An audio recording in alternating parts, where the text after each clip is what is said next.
Եթե ընդունենք, որ մեր սահմանադրության հետ կապված Ադրբեջանի դիրքորոշումը ոչ թե պատրվակ է, այլ անկեղծ մտահոգություն, այդ մտահոգությունը փարատելու ամենաարդյունավետ միջոցը ոչ թե համաձայնագիրը չստորագրելն է, այլ այն ստորագրելը։ Ինչու՞։ Որովհետև մեր օրենսդրությամբ կառավարությունը պարտավոր է խաղաղության համաձայնագրի տեքստ ուղարկել սահմանադրական դատարան դրա համապատասխանությունը սահմանադրության հետ, մեր սահմանադրության հետ ստուգելու համար։ Չնայած փորձագետները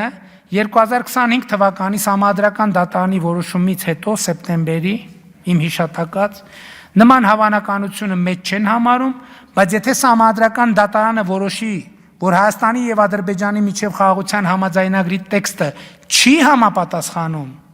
Հայաստանի սահմանադրությանը, այդ ժամանակ Հայաստանի Հանրապետությունը կունենա կոնկրետ իրավիճակ եւ անհրաժեշտություն կատարելու ընտրություն խաղաղության եւ հակամարտության միջև։ Բայց եթե Հայաստանի սահմանադրական դատարանը որոշի, որ Հայաստանի եւ Ադրբեջանի միջև խաղաղության համաձայնագրի տեքստը համապատասխանում է ՀՀ սահմանադրությանը, այդ պարագայում համաձայնագիր ազգային ժողովում վավերացնելու ոչ մի խոչընդոտ չի լինի եւ խորհրդարանում վավերացնելուց հետո կգործի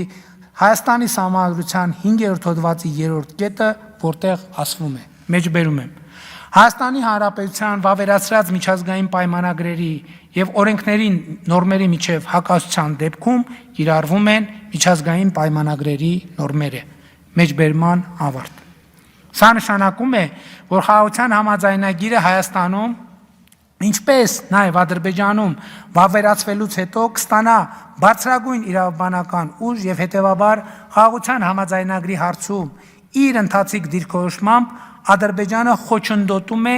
իր իսկ կողմից առաջ քաշած խնդիրների հանգուցալուծմանը եւ սա է, որ շատ փորձագետների հիմք է տալիս ասել, որ Ադրբեջանը պարզապես մտածածին պատրվակներով ձգձգում է խաղաղության համաձայնագրի ստորագրումը։